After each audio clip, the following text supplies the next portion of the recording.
Sadhguru Jaggi Vasudev is a realized master, mystic, and yogi. He has shown the way for people to attain to their natural joy and to live life with experience from one's own inner nature. His presence is filled with grace and compassion.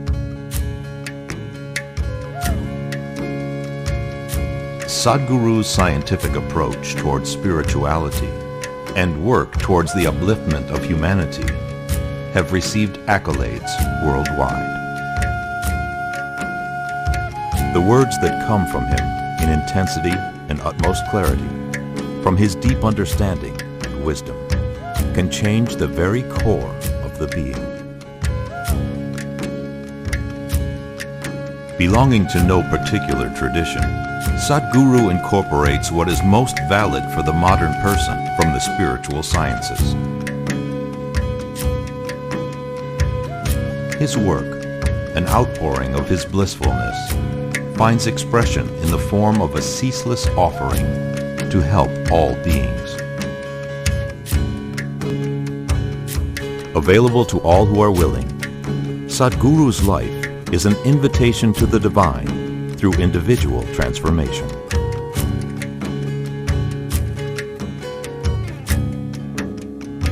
Welcome to the silent revolution of self-realization.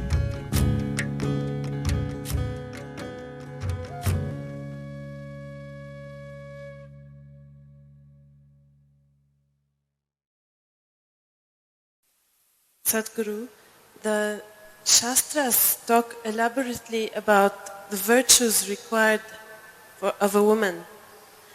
What Shastras? You're talking about Shastras. What are these virtues according to you?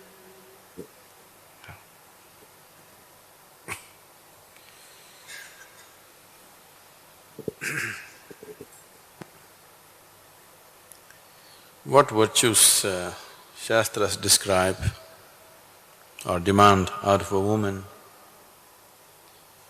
were pertaining to a certain time in history. This tradition has allowed this, that there are two dimensions to the teaching, Shrutis and Smrutis. One is eternal, unchanging. Another should be constantly evolved from generation to generation. So going by virtues or moral codes which were prescribed thousands of years ago may be just out of place today. But the basic virtue for any human being, whether it's a man or a woman, I don't see separate virtues for men and women. The basic virtue for any human being is to be true to himself.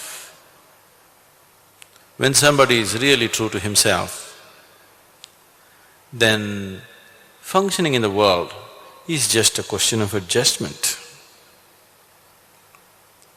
Adjusting to the situations that we have chosen to live.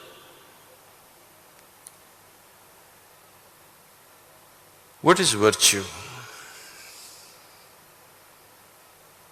Only when you're truly empty, you're virtuous. Otherwise, if you are mind, you're never virtuous. Only when you're no more mind, you can be virtuous. Your ideas of virtue, if you do this, it's virtue, if you do not do that, it is something else. This is not life virtue, this is social virtue. Society's virtues are different, they serve the society. Life virtues serve life. I am somebody who serves life, not the society. So my virtues are of life. And the only true virtue or the virtue which allows you… Virtue means that which takes you beyond in a certain way. The only thing that can take you beyond is, if you are no more a limited being, if you are a vast emptiness within you, every thought that you get, every emotion that you get, every feeling that you have you're not really associated with it. You have all those things, but you are not that. That's virtue. When you're no more a bundle of thoughts or emotions or opinions or sensations, then you are perfectly virtuous. If you're identified with your sensations or your thoughts or your emotions or your opinions, then you cannot be virtuous because you'll be biased with life. If you're truly virtuous, you must be beyond all bias. When you're identified with something, either the body or the mind or the emotion, there cannot be any virtue. Now, for example, is Veerappan a virtuous man? You know, Veerappan, is he a virtuous man? Today he is a criminal. Everybody is wanting to have him dead. But do you know, in Tamil Nadu, one of the greatest titles that used to be conferred to great heroes in the past was, one who has slain 1,000 elephants, means it is like Paramvir Chakra. Veerappan has slain almost 500, 600. He's close to becoming the greatest Tamilian ever isn't it? So, our values and virtues have changed.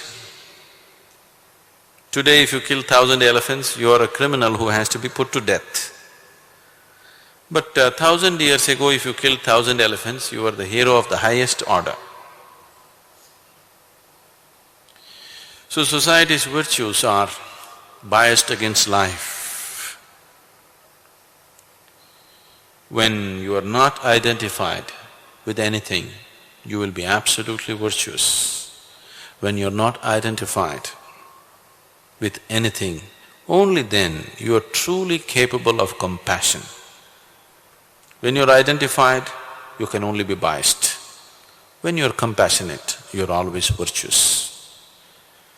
People being sympathetic to certain causes of certain people is not compassion. When you're passionate about everything, when your passion has become all-encompassing, then you're compassionate. Compassion is not little pity or sympathy for something. When your passion encompasses everything, you're compassionate.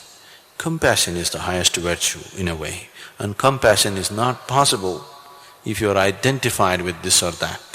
Only when you're able to just look at life as life, only then you can be compassionate.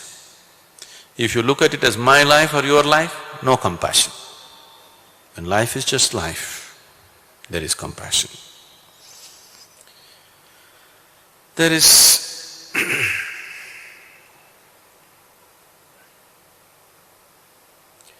see, today everything that we do, even the so-called good causes, people who take up good causes are happening with identification. Now that you asked about women's virtue, now there are women's movements who are trying to set a new set of virtues because they don't like the old ones. New virtues will not be any better. In fact, they're more demanding and killing than the old ones. If a woman transcends her identification with her body, then she will be virtuous. If she is identified with body parts, she cannot be virtuous. When you refer to life as life, it's fine. But when you refer to life either as masculine or feminine, this whole idea has entered you not because you have perceived some other level of duality. The difference in the body parts between a man and woman has entered too deeply into your consciousness that you can't think beyond it. I know everywhere people are talking about women's issues. Women's issues can be talked only on the social level because there has been a certain amount of exploitation and injustice. We can talk about it socially. But individually, there are no women's issues. You should not carry your manhood or womanhood 24 hours of the day, it's not necessary. You can just be a being. Certain times of your life, certain situations in your life, you need to be a man or a woman, that's fine. But rest of the time, why do you want to be identified with a few body parts all the time? If you must be identified with some body part, I would suggest a brain would be better instead of reproductive organs. So there's no separate virtue for women. Virtue is for all human beings, and compassion is always the highest virtue. Compassion means including everything in your passion. When the whole existence is involved in your passion, you are compassionate. Sadhguru, for a woman who is married, who has her husband and children to take care of, can she pursue a spiritual path? Is it necessary for her? And what I see is that when women start walking on the spiritual path, there is so much fear created in the people around her that she might drop her family. You mean the woman around her? Possibly. Usually. So how is it possible to manage all this?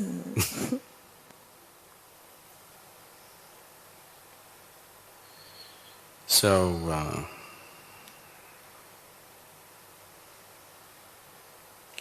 generally in this culture, there have been more women on the spiritual path than men most of the time.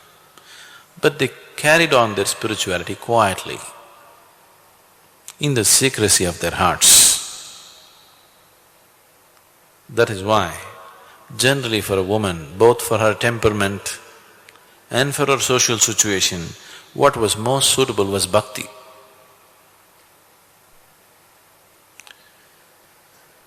So she pursued her bhakti in her heart, nobody in the house need to know. In the secrecy of her heart, it went on. But now, this bhakti moment definitely was more alive in the women of the world than in the men, in terms of numbers, if you take it. But the male bhaktas always became famous. The women who were bhaktas, they couldn't even talk about it except a few, like Akka Mahadevi or Mirabai or somebody who burst forth outside. Others just kept it to themselves. They found it liberating and it was fine.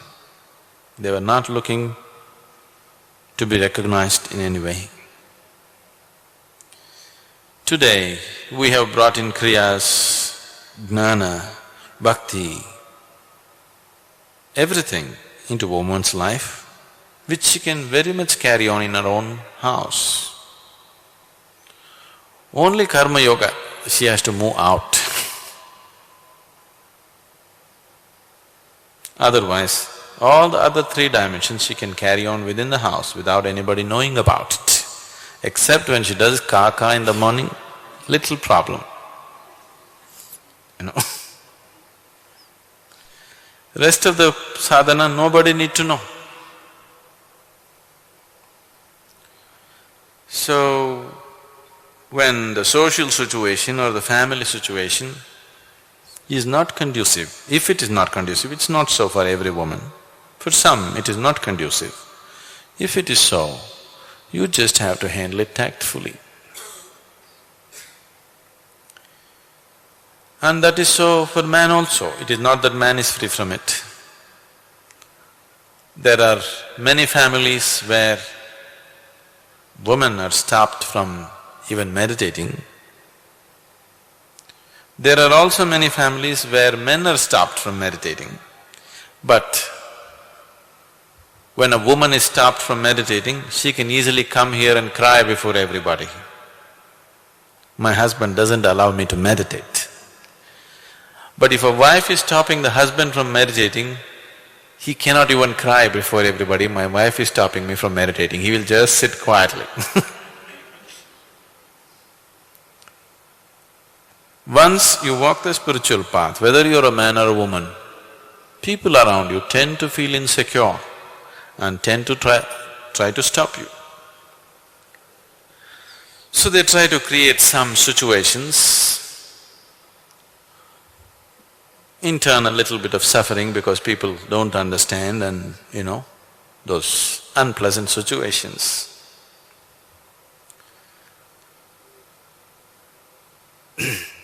Once it happened, a women's liberation meeting was going on. One of those hardcore women's lib was going on as to how many ways women are suffering in the world. One small little meek man was sitting in the front row and he raised his hand and said, I know one way that women have not suffered. This woman libra looked down upon him and said, now you tell me, which way is that? Women have suffered every possible way. Now you better tell me. He stood up and said silently,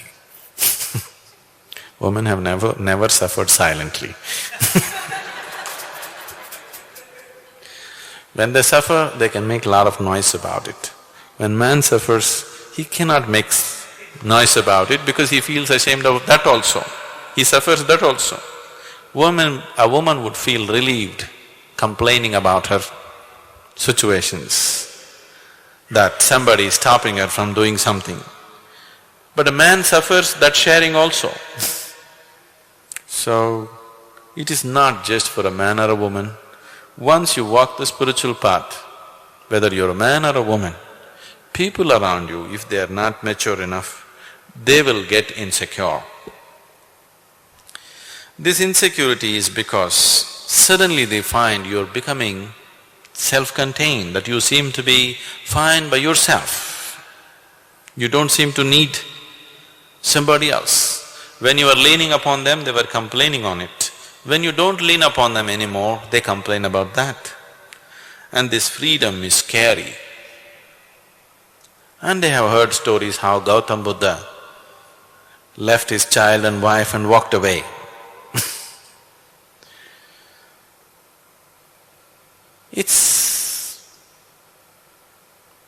It's very much a part of one's growth to look beyond these things, to manage these things tactfully and go beyond that. If the situation is so crude that it is becoming very, maybe sometimes even violent, physically violent, then one has to see what to do about it. Which you anyway look at it, whether this situation comes because of your spiritual sadhana or you want to go to the cinema or whatever. If situations go beyond control, we see how to solve them, isn't it? The same goes for this also. Now, women walking spiritual path, I want you to understand, once you're on the spiritual path, you must forget that you're a woman. You must just look at yourself as life. Once you're on the spiritual path, you must forget that you're either a man or a woman. That's a basic step you have to take. Why? Maybe you still have to play the role of a woman or a man in your family, that's different. But why? Spiritual paths around the world have always encouraged people to take brahmacharya or sannyas, is simply that, to eliminate the duality in your mind. There is something which is playing between the duality. there is something which is absolute. Spiritual path means you are tending to go towards the absolute. If you invest your life in duality, you have to do juggling. See, please understand, if you have a very good marriage means that you have a very good juggler. You're juggling. If you don't juggle properly, they fall down here and there. By the time you pick up one ball, the others fall down, you know? You know, people who are juggling 4 or 5 balls at a time, if one falls down, by the time you pick this up, everything falls down. So, once you invest your life with the identification of the duality, juggling is inevitable, you have to juggle. You have chosen to juggle. Spiritual path or no spiritual path, juggling is every day, isn't it? How capable you are is how well you manage the situation. So this juggling did not enter your life because of the spiritual path. This juggling entered your life because you invested in the identification of being identified with the dualities of life. So marriage is an investment in duality. So once you've made an investment, you can't throw it away. You have to see it to some extent. To whatever extent you feel is relevant, to that extent you have to see it through.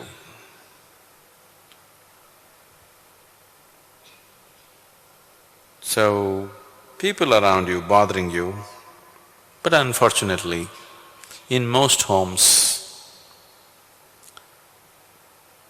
at least in the Indian homes, I think, it's the woman, the other woman in the family who are the biggest problem, isn't it?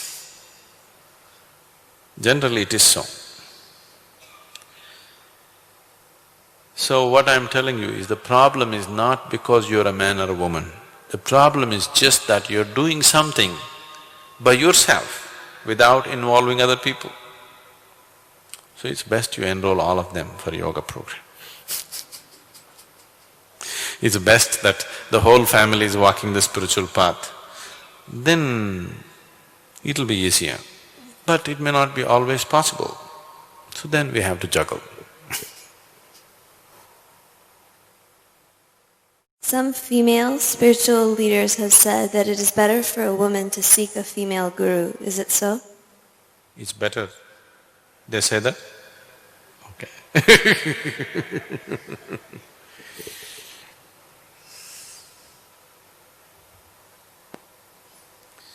Now, one thing, if you're still a female or a male, it means you're not yet spiritual. And especially if you're still seeing a guru as a male or as a female, you have no possibility. You are still not able to disidentify yourself with your body parts, it's okay. If you're still identifying your guru also with his body parts or her body parts, then you just don't know what it is. This is coming from absolute ignorance. This is a reaction to thousands of years of being downtrodden. Socially may be correct, spiritually not relevant. If you look at your guru either as a man or a woman, you'll miss the whole point.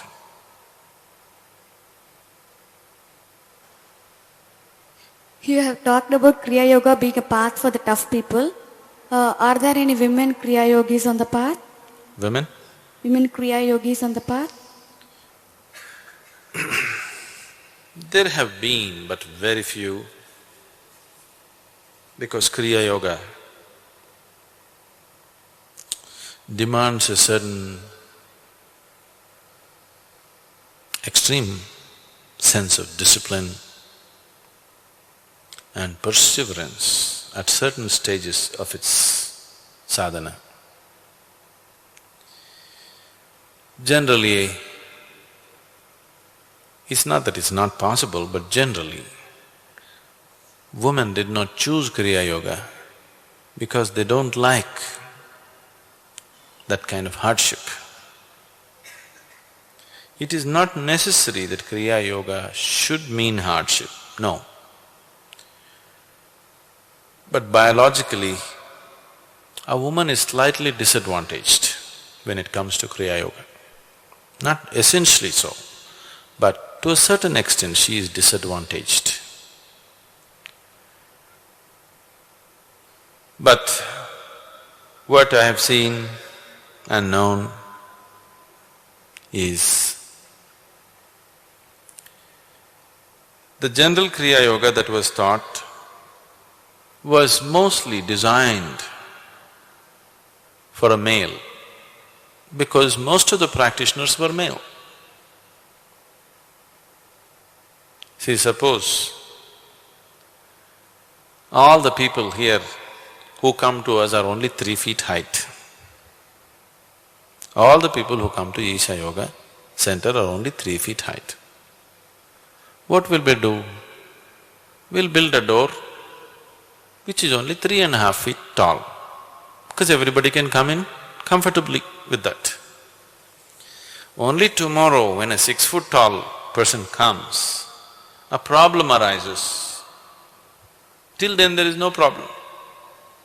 So generally, only men walk the path of Kriya Yoga because it involved a certain discipline and it involved a certain taking away from the normal situations of life, which was not possible at all in this culture for a woman, because by the time she was 8 or 9, she was married. By the time she was 15, she had a child. So the question of she going into such atmospheres which Kriya Yoga demands was not available. So traditionally, it got established like Kriya Yoga means it's for men only. Not because yoga is of that nature, because social conditions were of that nature. So all the practices that were designed and structured by various masters were all male-oriented because their disciples were male. Accordingly, they structured the processes. This does not mean no woman has walked Kriya Yoga path, no, many have, but they were a very small minority. So not too many practices were designed for them. But the systems that we have structured here are suitable for women also. They're doing well with their practices.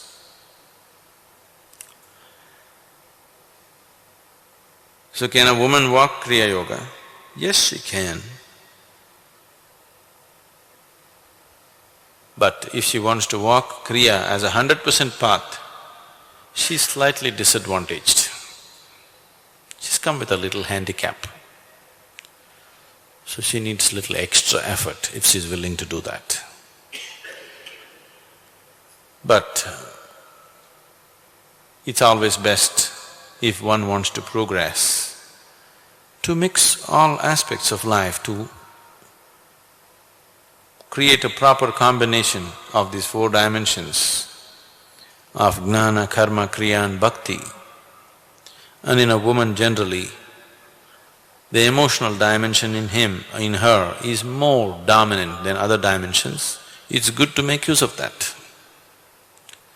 Why give up an advantage and take up an handicapped position?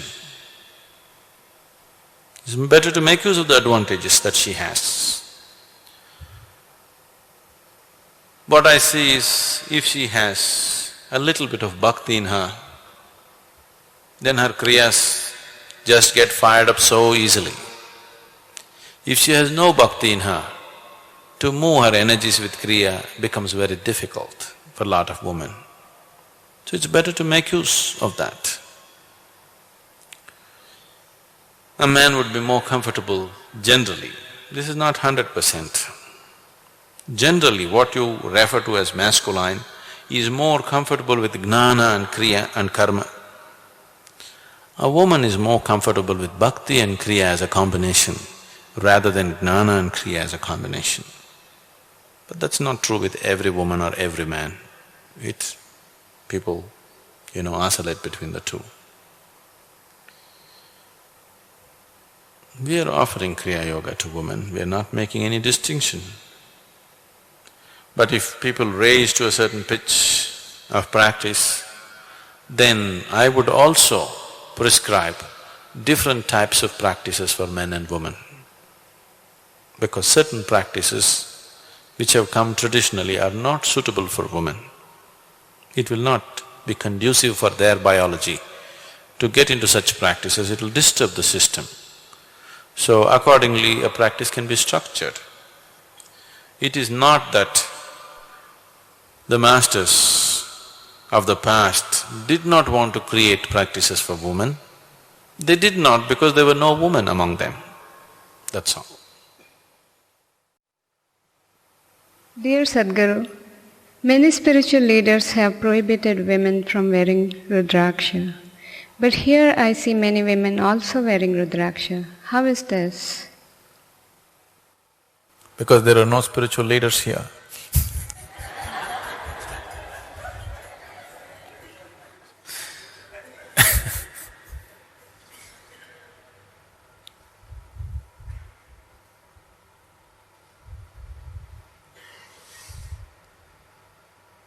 You need to understand this. If survival is a very dominant factor in our lives right now, then naturally man dominates the situation. If physical situations, social situations are not well established, if there is strife and physical threat all the time, then naturally man will dominate because physically, physiologically, he is better equipped to handle survival on the physical level. But once societies are well established, when survival is not the big issue, when we are looking at finer aspects of life, there will be no distinction between man and woman.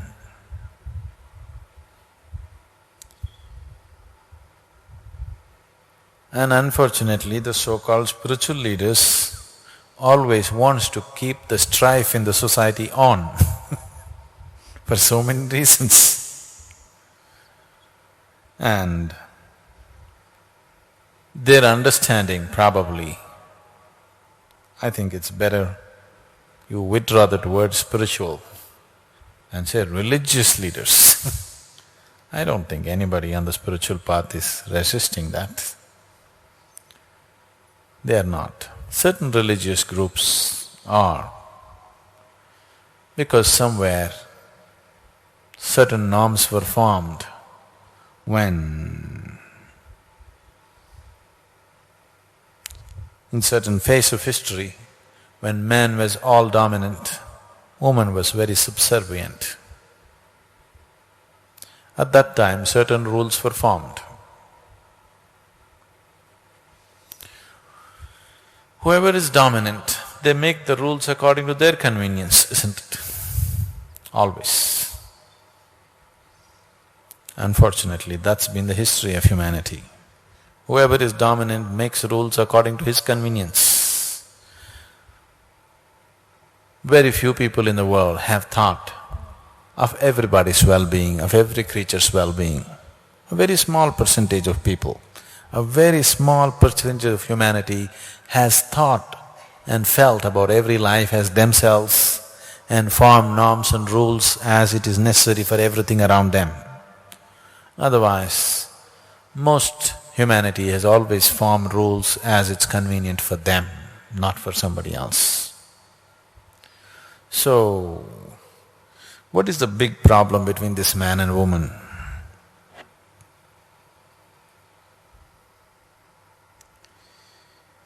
They've just forgotten that they're the same species, that's one big problem.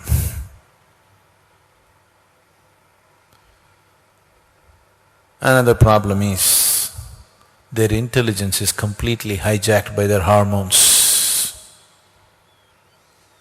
because they cannot look at life just as life. They're so influenced by their hormones that they have to think about the woman all the time. Because they think about the woman all the time and she doesn't let them do anything with their lives, they somehow concluded she must be the devil, not understanding that your intelligence has been hijacked by your own chemistry. So somewhere she bothered man so much that he started thinking, she must be the devil, she won't let me do anything, all the time she's in my mind. And so we started inventing all kinds of impurities in her. One big impurity for which they're saying she should not wear rudrakshis, that she has menstrual cycles. If you don't know this, when your mother bore you, when she was pregnant with you, she had no menstrual cycles. That means that is the stuff you're made of, whether you like it or you don't like it. That's what you're made of, that's what this body is made of. So if she is impure and her menstrual cycles are impure, then unfortunately the whole humanity is impure. So especially if you're impure, you must wear rudraksh to purify yourself.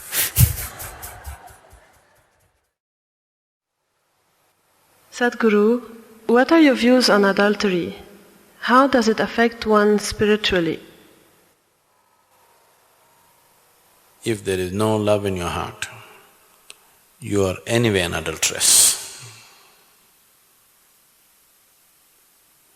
For convenience and comfort, if you have given yourself to any aspect of life, not necessarily a man or a woman for that matter, without love in your heart, if you have given yourself to any aspect of life, you are an adulterer, isn't it?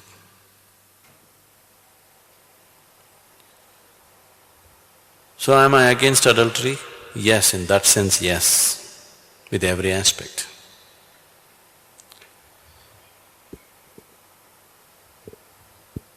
But if you're talking about what is considered socially as adultery, it is individual, and for every action that you perform, there is a consequence.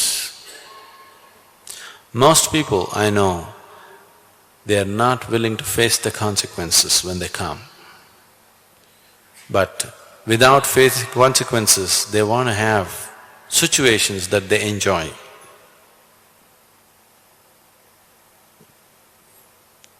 Then anybody who is not willing to joyfully accept the consequences that come to them for whatever actions they perform is just a fool. And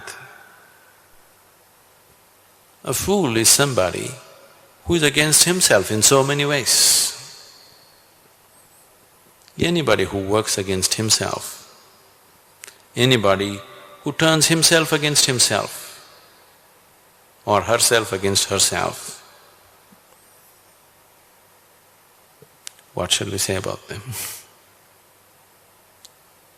So, with your actions, if you're turning yourself against yourself, because you do things senselessly, you're not doing things by choice, you're doing things senselessly, simply because you have given in to a certain aspect of your body or your emotion or something, then definitely it's not okay.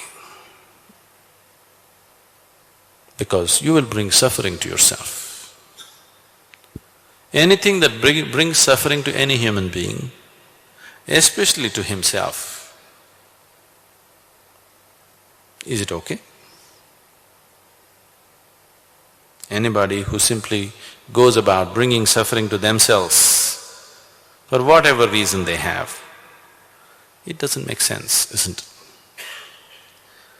I'm not against or for anything. I want you to live sensibly. What makes utmost sense to you, you must do that. Is this wrong, is that wrong? That's not the point. Are you living your life sensibly? That's the question. Or are you a slave of something and trying to find approval from me for some nonsense that you do? No. I have neither approved any action or disapproved any action. As long as you're behaving sensibly about what you're doing. A senseless life is sin, isn't it? If you live sensibly, in a way that Creator will be proud of you, it's fine. If you've just given into either the ways of your body or your emotion or your mind and going against yourself, it's not sensible. So such senselessness, is it wrong? I'm not even saying it's wrong, it's just very limited and stupid. I have never termed anything right or wrong in my life. But anything that's limited and stupid is not worthwhile, that's all. So I would say adultery is not worthwhile. Is it right or wrong? Who am I to pass a judgment on anything about life? I don't pass judgments about life, but it is stupid and limited to do anything which causes suffering to yourself. It is stupid and senseless to give in to something which seems to be everything today and tomorrow which will make you feel like a fool, isn't it? It's stupid to give in to something which makes you think today it's everything and tomorrow morning it makes you look like a fool to yourself, not to somebody else. That is a senseless way to live. You must live in such a way with so much sense that God should be envious of you. If you show such sense, there's no right and wrong with your life. If you don't have such sense, everything is wrong with your life.